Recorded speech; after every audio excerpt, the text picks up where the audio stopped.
everyone. How are you this evening? We are staying in tech land, which is my norm. You think you have the screen set up and then it needs to be tweaked a little bit. It seems to be the way that it works way too often.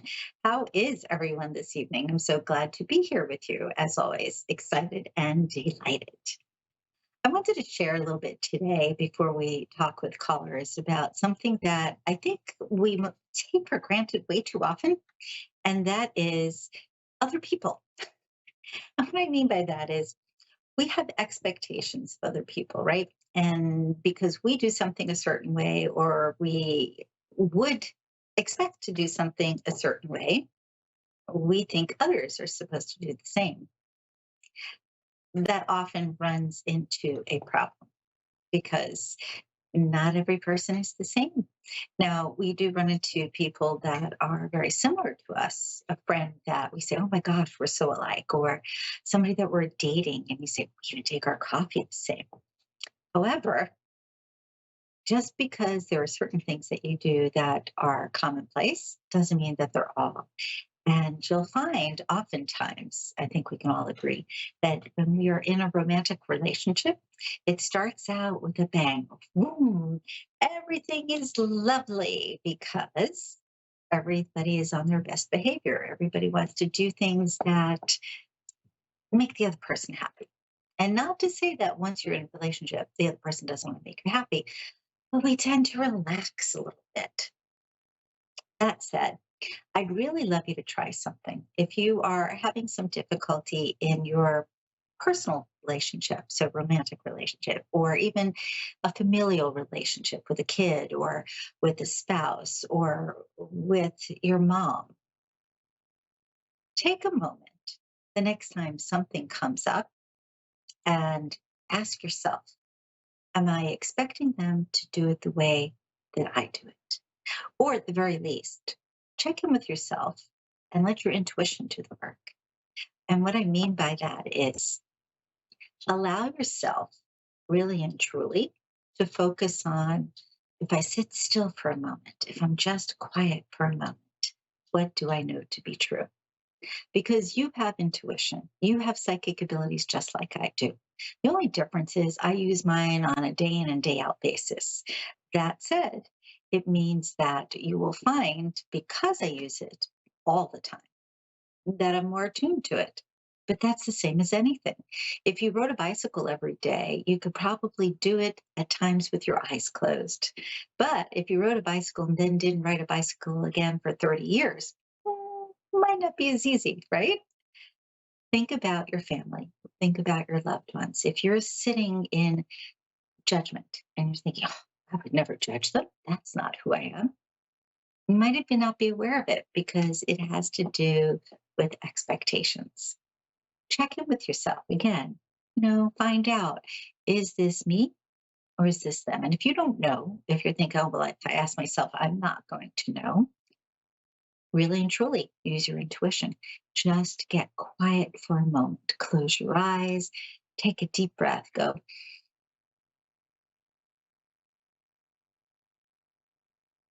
and ask within, is this me? Do I need to do it differently? You will get your answer. It's actually so much easier than you think.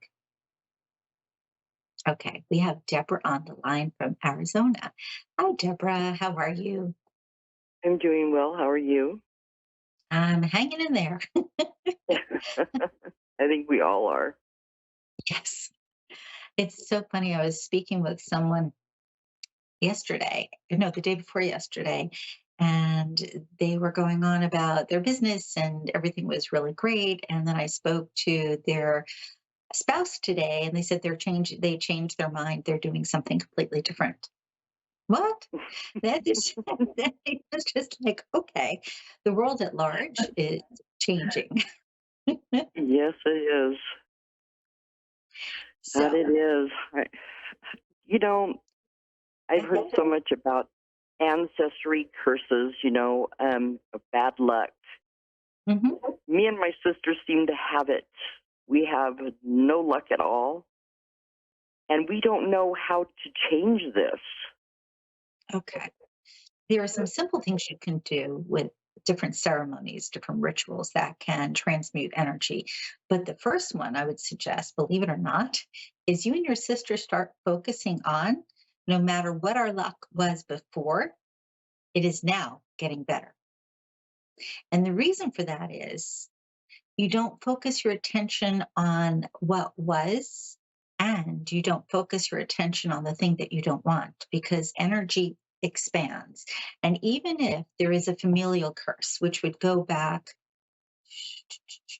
about 7 generations roughly from what I'm sensing here,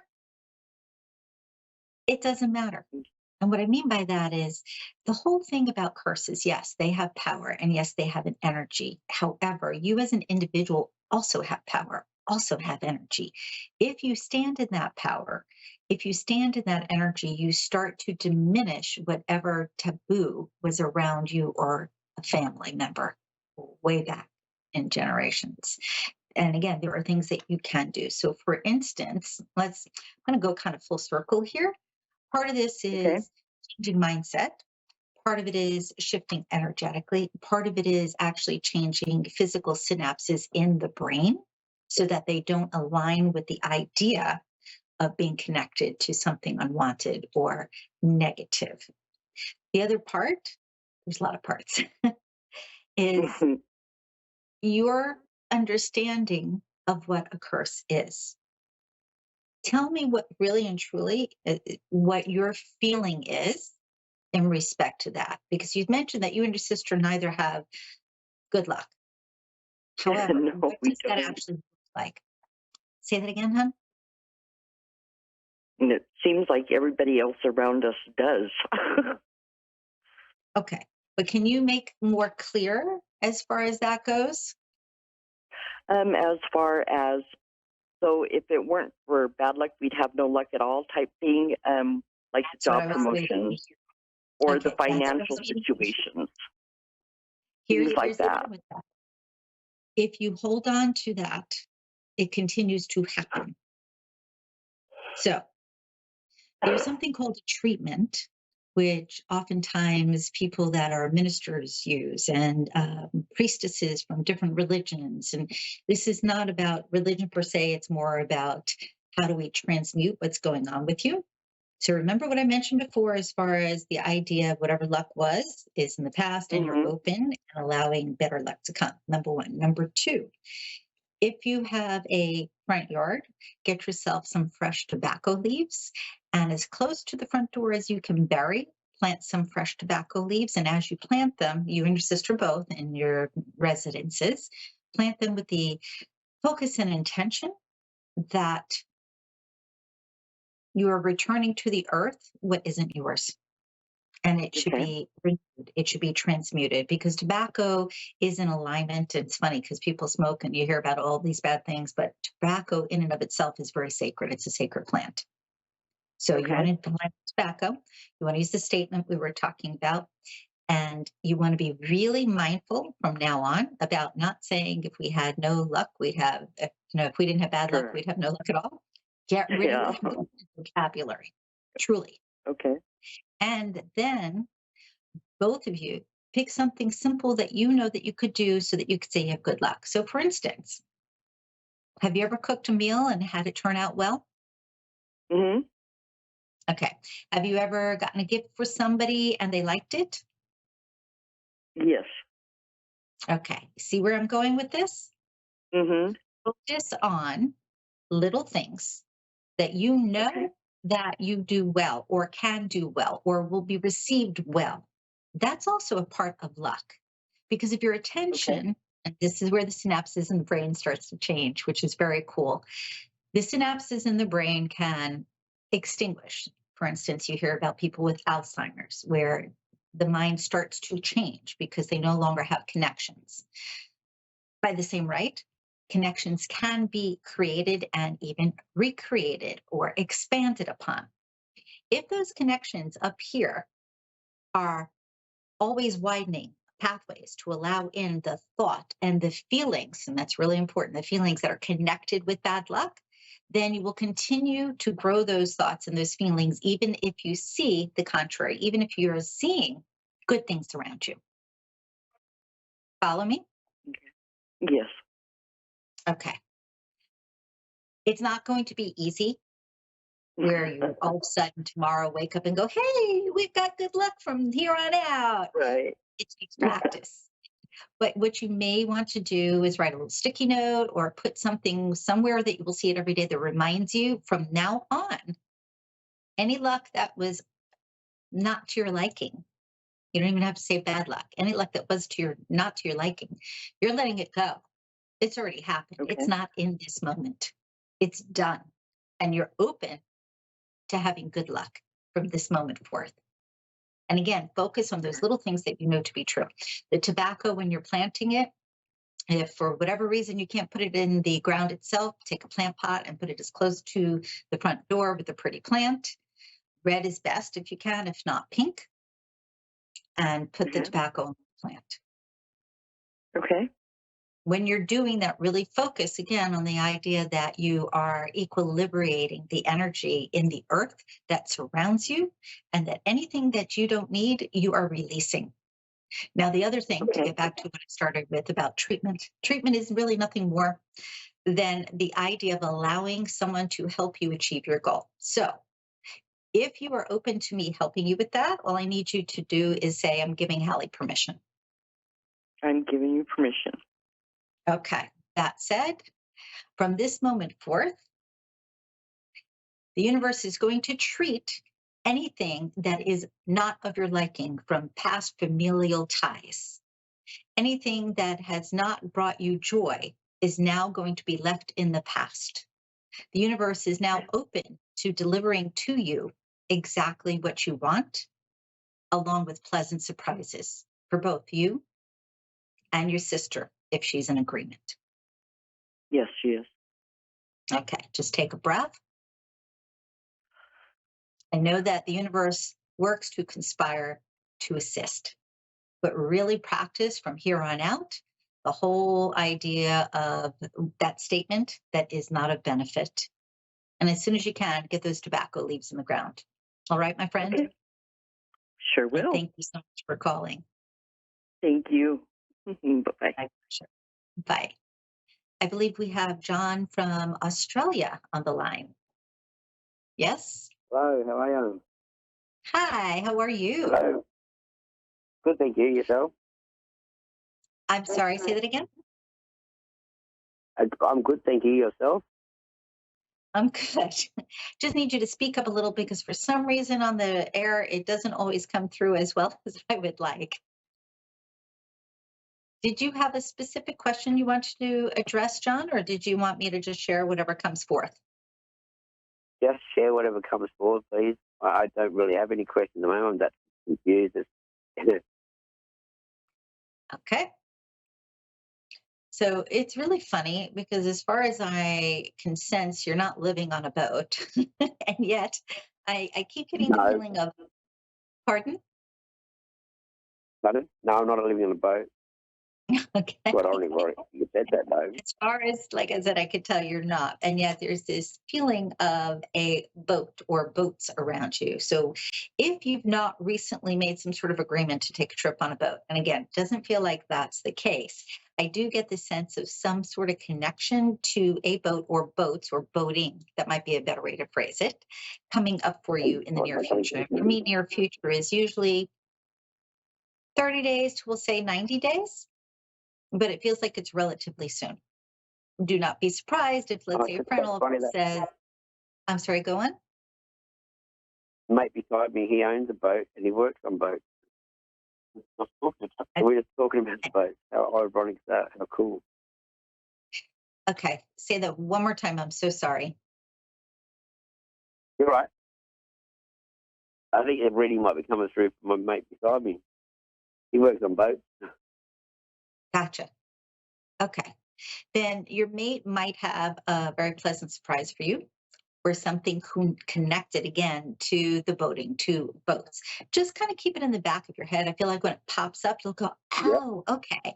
But it's a nice feeling. It's not anything that you have to be concerned about. I just get something lovely and again, connected to boats around you. And it's just funny to feel like you're connected Water. to boats, not on a boat and not having It's kind of funny, but Nah, it's a positive I love thing. the water. See? Yeah. Anything having to do with the water, it definitely makes you happy. And it's funny, even with that, because I feel like you were that way even when you were a baby. It feels to me as if I get an image in my mind's eye of a little kid going like this with their hands in the water just to splash and to play. So it feels as if there's been that affinity to water ever since you were very little. With that, I will say that anytime you find that you're having a stressful situation, if you have the opportunity to float in a tub or literally go take a shower, even if you just took a shower but you're feeling stressed, go take a shower. Think of the water as like a beautiful stream that is just clearing away anything that you don't need. The alternative to that, believe it or not, would be get a misting bottle that sprays and put some water in it and literally Yep. spray yourself with some water when you're feeling stressed. You'll find that all of a sudden you're like, oh, I feel just fine. Because again, there's that Totally. affinity with water. Okay, easy enough to do. Now, what comes up here too is things with work and changing. And I kind of feel as if you could be writing, as in you could be writing and sharing, not just writing for you as a journal, but writing content that could be shared for and with other people. Have you given any thought to that? Uh, no, not in writing, more in a photography form. Picture tells 1,000 words. Say that one more time, hun, if you can, a little louder. A picture tells 1,000 words. So more like doing it in photography way, or what do you call it, visual instead of Okay. writing. Okay.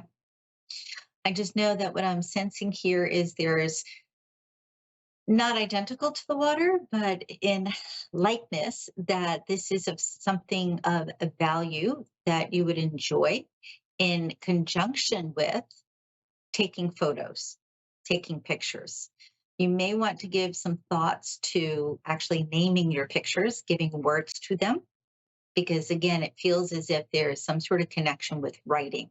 And to me it's creative. It is not just a matter of, oh, if I sing it's creative, or if I throw pottery it's creative. Writing is a very creative process.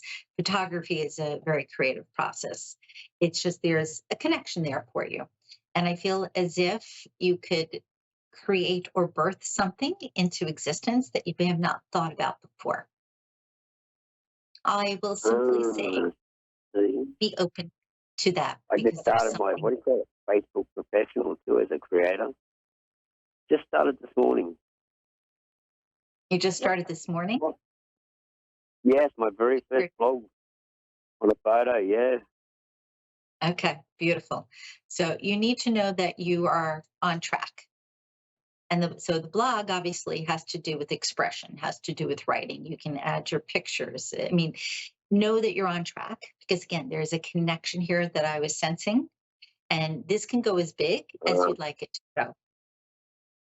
What I would suggest is, again, any photos that you put on your blog or that you share, name them. Actually create, if you will, an interaction with your audience who's reading your blog. yeah. You'll find that it starts to grow and grow. The other part of this is be sure to make note of it, not just through the blog source, but also through Facebook, through what other social media that you might have. Put snippets. You know what I mean by a snippet? I know that's kind of an American term. Yeah. Okay. This So is where you I, put just a little bit of yeah. information and a link to your blog. Again, I just feel like this would grow, and I'm going to take it a little further. If you're open to it, think subscription, not immediately. Do it for about 6 months, and then give some thought to creating extended information for your audience that you could have a subscription and they can actually pay you Yeah. because it, Yeah. again, just Wow. has a good, there's that. Little things And talking this morning. Yeah. one more one more thing, if I may. Be Yeah. Go aware ahead, of your please. eyes. Keep up with eye checkups. I just get a little sensitivity, feel like sun. Some people are very sensitive to the sun. I don't feel like you're always sensitive, but I'm getting something going on here. Make sure you keep up with your eye checkups. Okay. Yeah, Okay, my friend. yeah, Did you I was have a told that. particular question you wanted to ask beyond what we shared? No, it's just, I'm basically not all, but thank you for that part about the keep going with my creative You're very and the welcome. storytelling, the pictures and stories. Yes, I love it. and I thank you do. for letting me You're know that very I'm on the right path. my pleasure. I hope you enjoy the rest of your night. And you know what? If you get a chance, drop me a couple of lines or drop me a link to your blog. You're more than welcome For to send me a sure, I note will. right on Facebook or through LinkedIn.